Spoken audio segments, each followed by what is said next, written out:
40औं डबलीमा 141औं डबलीमा पुनः यहाँ समक्ष आउन अवसर पाइयो। त्यसको लागि एकदमै आभारी छु र आजको कृति सार्वजनिक हाम्रो प्रेम गुरु त्यस्तै गरेर हाम्रो विनोद सर यहाँहरूको सार्वजनिक कृति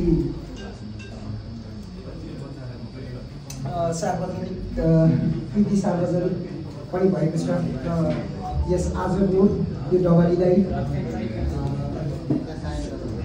डबलीमा उपस्थित हुनुभएका हाम्रा आदरणीय विशिष्ट श्रोता बाबु शर्मा त्यस्तै गरेर यहाँहरू सम्पूर्णमा म एउटा गजल राख्ने अनुमति माग्छु। कृपया स्वीकार। बुवाले सबैले सोध्नुहुन्छ छोरा कहिले घर आउँछ। बुवाले सबैले सोध्नुहुन्छ छोरा कहिले घर आउँछ। नभन्दै त्यही छोराले पासो लागेको खबर हुन्छ। बुवाले सबैले सोध्नुहुन्छ छोरा कहिले घर आउँछ। नभन्दै त्यही छोराले पासो लागेको खबर आउँछ।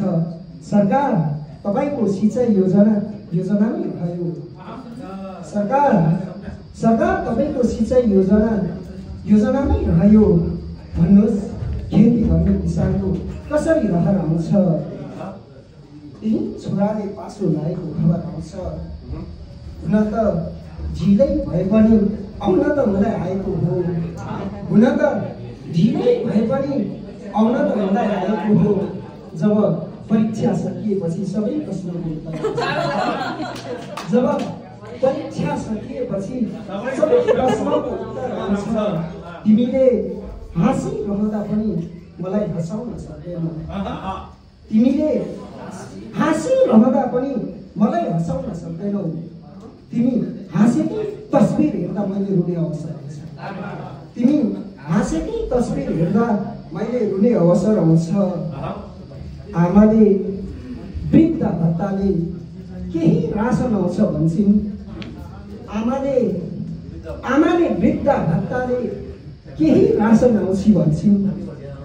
श्रीमती भन्छन् गहना चुरा लाली पाउडर आउँछ। श्रीमती भन्छन् गहना चुरा लाली पाउडर आउँछ। तिमी हाँसेकै तस्बिर हेर्दा मैले रुने अवसर आउँछ। बुवाले सबैले सोध्नुहुन्छ छोरा कहिले घर आउँछ। नभन्दै त्यही छोराले पासो लागेको खबर आउँछ। धन्यवाद।